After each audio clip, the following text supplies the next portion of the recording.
You know, there is a very specific, just uh, universal kind of frustration that I think anyone who has ever tried to really research something deeply has experienced. Oh, yeah, absolutely. You are just staring at your screen, Yeah. right? Maybe it is late at night, and you have finally tracked down the exact academic paper that, holds the answer to the question you have been completely obsessing over. The Holy Grail paper. Exactly. So you click the link, your pulse quickens a little bit, and bam, you hit a paywall. Yep. Every single time. The site is just sitting there demanding like $35 or $40 just to let you read a single PDF. And the kicker is, I mean, you aren't even entirely sure yet if the paper is actually the right fit for your project. It really is, it's the digital equivalent of having a heavy door just slammed right in your Right in face. your face. And it happens to absolutely everyone. I mean, from just casual weekend learners going down a rabbit hole, to PhD candidates who are working on their actual dissertations. The knowledge you need is right there. It exists in the world. It is sitting on a server somewhere, but it is locked away behind this commercial toll booth. And that locked door, that exact toll booth, is the target of our conversation today. So, welcome to another deep dive. Glad to be here. Today, we are taking a look at a really fascinating scenario. We are exploring what happens when an entire country decides, you know what, they are fundamentally sick of those locked doors, and they attempt to just obliterate the paywall barrier for their researchers entirely. It is an incredibly ambitious concept. I mean, we are talking about taking an academic publishing ecosystem that has traditionally been highly fragmented. Oh, completely fragmented. Yeah, deeply siloed and just intensely commercialized. And they are trying to centralize it for the public good on this massive, massive scale. Which brings us to our sources. Today's deep dive is powered by some brand new on-the-ground research coming out of Kerala, India. Two researchers, Devika Muralidharan and Dr. Visak C. They just published what is essentially the very first user study on this massive government experiment. Yeah, and they presented this data at a national seminar. It was hosted by the Department of Library and Information Science at Kannur University. Right, in Kerala. Exactly. And this was just a few months ago, in January 2026. Which is why this source material is just absolutely vital. We aren't just going to sit here today and debate, you know, the utopian theory of free information. No, we actually have the early on-the-ground data showing how a nationwide academic initiative is playing out in the real world. Exactly. So our mission today really is to figure out if an entire nation can successfully centralize access to scientific knowledge. Does a system like this actually work? Who adopts it first? And ultimately, does it genuinely make the scientific process better? Those are the big questions. Okay, let's unpack this, starting with the massive systemic problem that forced such a radical solution in the first place. Because the paywall issue, it isn't just a minor annoyance. In the academic world, there's a much heavier, more structural term for it. Yes. In the academic literature, this systemic barrier is actually referred to as information poverty. Information poverty. Right. Now, when we normally hear the word poverty, we immediately think of a lack of financial resources, right? Housing or physical necessity. Food, shelter, yeah. But information poverty is this very specific, really severe disadvantage caused by an inability to access needed information. Right. And it is typically driven by two distinct factors. First is an underdeveloped technological infrastructure, or much more commonly in the academic space, just exorbitant, unmanageable costs. Well, let's talk about those costs for a second, because when the source material uses the word exorbitant, it really, really means it. Oh yeah, the numbers are shocking. They really are. The paper highlights this staggering reality. Modern academic libraries are currently spending anywhere from half to nearly three-quarters of their entire budgets just managing the transition from print materials to electronic resources. Think about the mechanics of that just for a second. A university library has a massive operational overhead. Massive. They have to pay for expert staff, right? Physical space And maintenance. keeping the lights on. Exactly, maintaining the actual physical books, running community programs. But more than half of their total available budget is being swallowed up just to rent access to digital files. Wow. And the tragic irony of this whole system, as the study points out, is that despite spending this massive fortune, the actual end users, the students, the faculty, the researchers, they are still constantly hitting those paywalls and struggling to access what they actually need. Because an individual university library, even a super well-funded one, can only really afford subscriptions to a tiny fraction of the thousands of publishers out there. Exactly. It is a drop in the bucket. So you end up with this incredibly fractured landscape. You have a situation where, say, a biology student at one university might have full, unlimited access to a massive publisher like Elsevier, Right. but then they are totally locked out of Springer Nature. Meanwhile, a chemistry student at a neighboring university, maybe just down the road, has the exact opposite setup. Yeah. It basically turns access to human knowledge into a geographic lottery. It really does. And that underlying dysfunction, it was pushed way past the breaking point by a very specific catalyst, The pandemic. the COVID-19 pandemic. Right. It forced this immediate global shift to asynchronous digital learning. Right, because suddenly physical libraries are just bolted shut. Exactly. So the reliance on e-resources wasn't just a convenient perk anymore. Right. It was literally the only way a university could even function. Right. The pandemic really laid bare how incredibly unsustainable it was to have thousands of individual institutions all fighting for their own, expensive, isolated subscription contracts. Which brings us to the attempted hero of our story today, ONOS. which stands for One Nation, One Subscription. This was implemented in January 2025 by the central government of India, and it is coordinated by the NFL Met Center down in Gandhinagar. Right. And the core mechanism of it, honestly, is beautifully simple.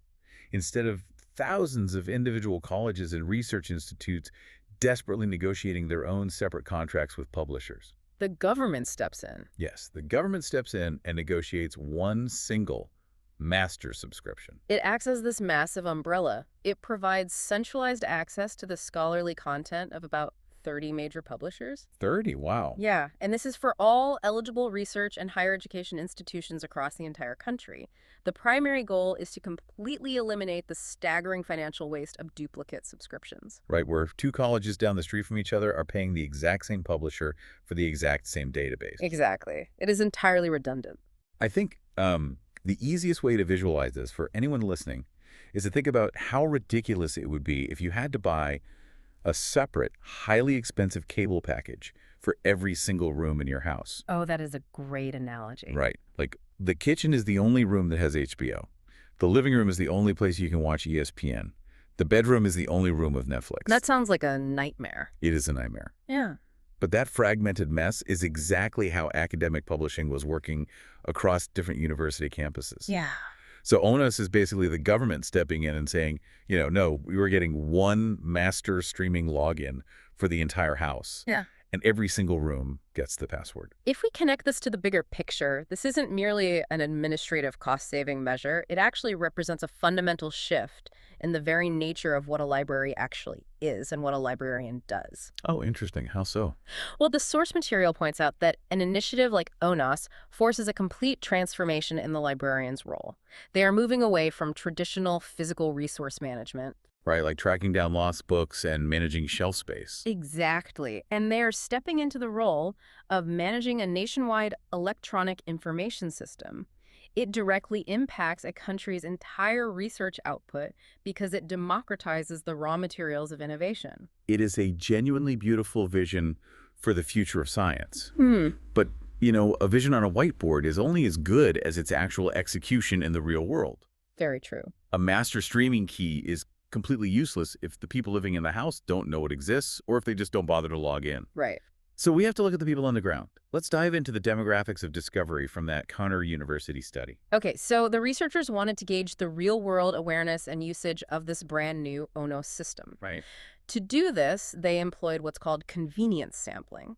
They sent out 200 Google Forms to research scholars. Okay, 200 forms. Yep.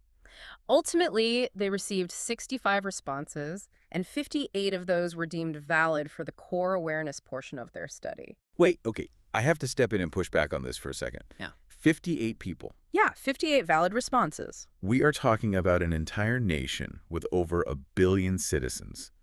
It is home to thousands of research institutions, and we are judging a massive centralized government initiative based on a sample size of 58 scholars who happened to fill out a web form. I know. I know. How can we possibly draw meaningful conclusions from that? It is a completely valid critique, and honestly, it is a limitation that is crucial to keep in mind. In fact, the authors of the study themselves explicitly admit this. Oh, they do? Yes. They state clearly in their methodology that the low sample size restricts their ability to generalize these findings to the entire nation. Right, that makes sense. And they strongly advocate for much broader, scaled-up research in the future. Okay, However, we cannot simply dismiss this data. why not? We have to look at the timeline. The ONOS system was launched in January 2025. This seminar, where they presented this data, occurred in January 2026. Oh, okay, just 1 year later. Exactly. What we are looking at is a vital, immediate first look. It is a rapid pulse check just 12 months into a massive systemic paradigm shift. That makes a lot of sense. It is less of a definitive final verdict and more of an early snapshot of the early adopters. Exactly. So who actually makes up this group of 58 early adopters? Mhm.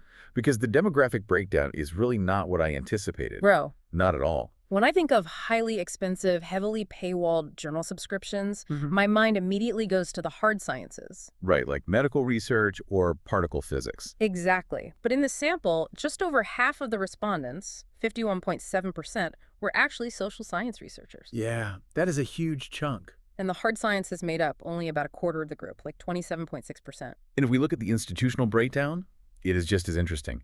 Nearly 80% of these respondents, 77.6% to be exact, were operating out of state universities. Ooh. Yeah, as opposed to massive central universities or highly funded private research institutes. And age-wise, there was a very heavy concentration in the 26 to 30 age bracket. That was over 41%. So when you sort of synthesize all those data points together, it paints a very specific picture. The primary early adopters captured here are young, early career researchers working within public state institutions. Exactly. The ones who might normally feel the pinch of information poverty the most. Right.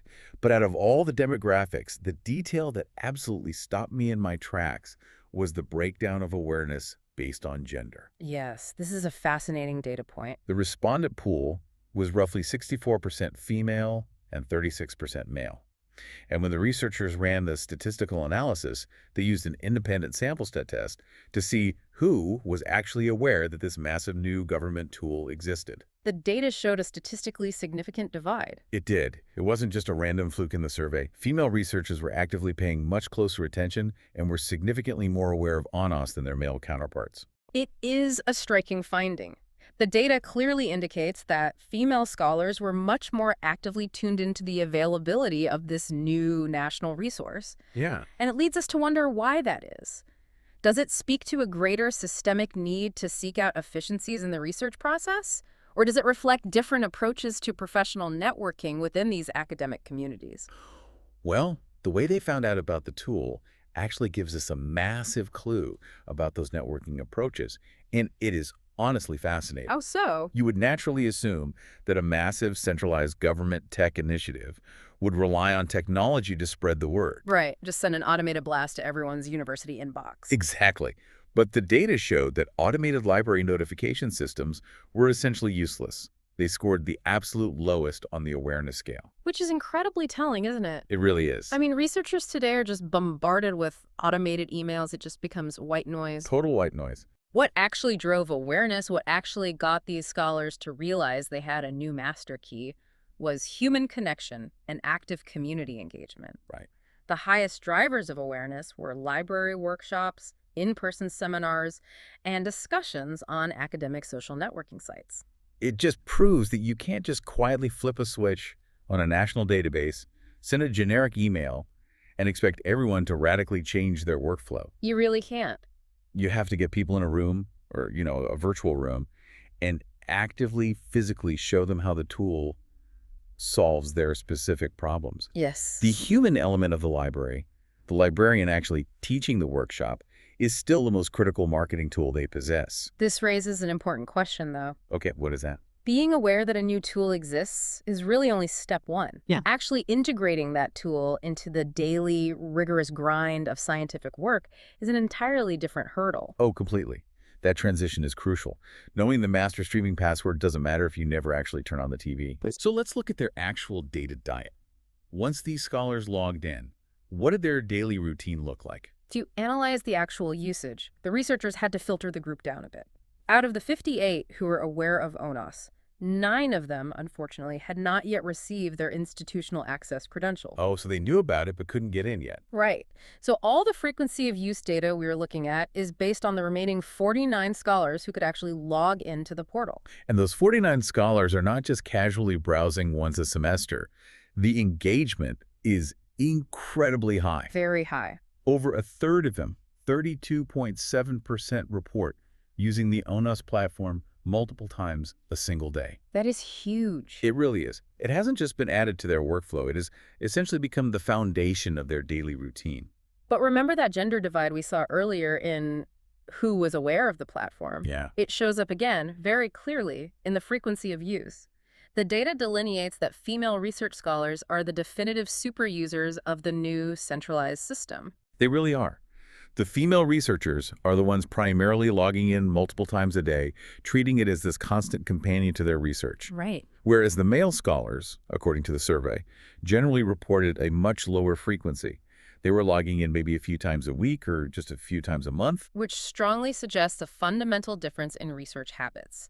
It points toward different groups having different systematic approaches to conducting literature reviews now that the financial and geographic barriers to entry have been completely removed. Here's where it gets really interesting. If they are logging in multiple times a day, what exactly are they binging on this academic streaming service? That is the big question. Because the platform hosts around 30 different major publishers. In the academic attention economy, who is actually winning here? Well, the study provides a very clear ranked hierarchy of database usage. Okay.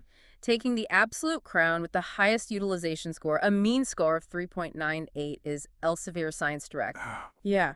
And this is followed very closely by Taylor and Francis and then Springer Nature. These are the absolute titans of the academic publishing world, and they are seeing massive engagement through the portal. But then on the flip side of that coin, you have specialized databases like ASME, ASE, and IC seeing incredibly low usage scores. And that contrast actually makes perfect sense if we cross-reference it with the demographic data we discussed earlier. Oh, right. Because ASME stands for the American Society of Mechanical Engineers. Exactly. And ASE is the American Society of Civil Engineers. Remember, over half of our sample group were social science researchers. Of course. A sociologist working on, behavioral patterns isn't going to be logging in every single morning to read the latest literature on load-bearing concrete or thermodynamic systems. Not unless they have a very strange hobby. Right. And this highlights a massive takeaway about centralization. Providing a national subscription isn't just about dumping a massive, unorganized pile of random journals onto a server and hoping scholars find something useful. No, not at all. It is entirely about curation.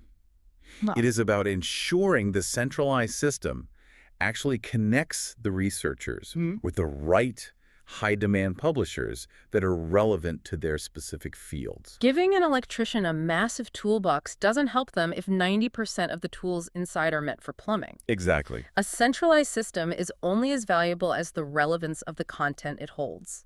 The incredibly high engagement with publishers like Elsevier and Springer proves that the ONOS initiative successfully secured the heavy hitters that these specific researchers desperately needed to do their jobs. Which naturally leads us to the final and really the most crucial question of this entire deep dive. Okay. We know they are aware of the system, we know they're using it frequently, Yeah. and we know they're accessing top-tier publishers. Right. But does it actually move the needle? Right. Does it make their lives better? And does it make the science they produce better? Well, to measure the real-world outcome, the researchers asked the scholars to rate the impact of ONOS across several different variables, and the results were overwhelmingly positive. Across the board, the scholars gave the platform very high impact ratings, averaging around a 4.0 out of 5. That is fantastic. The scholars highlighted 3 specific, massive benefits that basically transformed their workflow. What were they? Number 1, an enhanced ease of access to research articles. Number 2, a massive amount of time saved while finding relevant materials. And number 3, a significant reduction in the need for interlibrary loans, or ILL. That third point, the drastic reduction in interlibrary loans, is a monumental shift. It really is. I mean, for anyone who hasn't been trapped deep in the academic machinery, an interlibrary loan is just a painfully bureaucratic Oh, process. it is the worst. If you find a citation for a paper you absolutely need, but your specific university library doesn't happen to subscribe to that journal, you can't just click and read. Right. You have to formally request your librarian to contact a librarian at a completely different university, maybe in another city or state entirely. Right. Forms are filled out, emails are sent back and forth, and you just wait. You might wait days, or sometimes literally weeks, for a scanned copy of the paper to finally hit your inbox. And by the time it actually arrives, the momentum of your research has completely stalled. Exactly. ONOS cuts that Gordian knot entirely. The paper is just instantly there. And the psychology of that friction is just so important to consider. I mean, think about the last time you were trying to master a complex new skill, or you were prepping for a massive high-stakes project at work. Yeah. If you are forced to spend 80% of your cognitive energy just hunting for the information, battling paywalls, filling out digital forms, waiting weeks for access, you only have 20% of your brain power left to actually synthesize the data once you finally get it. That is a great way to put it. When a system like ONOS removes the friction of the hunt, the researcher's brain can focus entirely on the actual science. What's fascinating here is how the data reveals ONOS to be a profound equalizer. An equalizer, yeah. We spent a lot of time discussing how female scholars were significantly more aware of the platform, right? And how they utilized it much more frequently as the super users. Right, the data was very clear on that. But when the researchers analyzed the actual impact data using a Chi-square test, There was a massive revelation. there is absolutely no statistically significant difference in the positive impact felt between the male and female scholars. Wow. Once they use it, it helps everyone equally. So what does this all mean? It means that regardless of how you initially found out about the tool, or whether you are a daily power user or someone who just logs in once a week to grab a specific paper, Right. once you are inside the system, the benefits apply to everyone equally. It genuinely levels the playing field of knowledge. It is the defining success of the initiative, at least within this early localized snapshot. It fulfills the core foundational promise of eradicating information poverty. Exactly. It takes the geographic and financial lottery completely out of the equation for these scholars. It really is a remarkable journey to trace. I mean, we started today looking at the incredibly frustrating, costly, and fragmented world of academic paywalls. The locked doors. The locked doors that cause information poverty and just drain university budgets. And through this specific study at a Kanur University, we've seen the practical, on-the-ground reality of a radical solution. We have. One nation price, one subscription isn't just a catchy piece of government branding. For these researchers in Kerala, it is a functional daily tool that saves them hours of time, democratizes their access to the world's best publishers, and drastically cuts down the bureaucratic hurdles, like interlibrary loans, that slow human progress. It is a powerful proof of concept. It demonstrates that when a system prioritizes centralized, equitable access over isolated commercialization, the operational efficiency of the individual researcher just skyrockets. Which leaves us with a rather massive thought to chew on as we wrap up today's deep dive. We've seen the data. If one single nation, by centralizing its subscriptions, can drastically boost its researchers' efficiency, eliminate the geographic lottery, and equalize access across state universities. Yeah. What would happen if we scaled this concept all the way up? What if we created a one world, one subscription? Wow. A globally unified, totally borderless library of human knowledge. Exactly. Would a totally frictionless global database of scientific research accelerate human innovation to unprecedented warp speeds, allowing a researcher in Peru to instantly build on the work of a researcher in Tokyo? It certainly could. Or would centralizing all human knowledge under a single global subscription give one single entity entirely too much power over the curation of what we are allowed to learn and discover? That is the danger, isn't it? It is a very fine line between building the universal library and installing a universal gatekeeper. Something to ponder as you go about your day. Until next time, keep digging deep.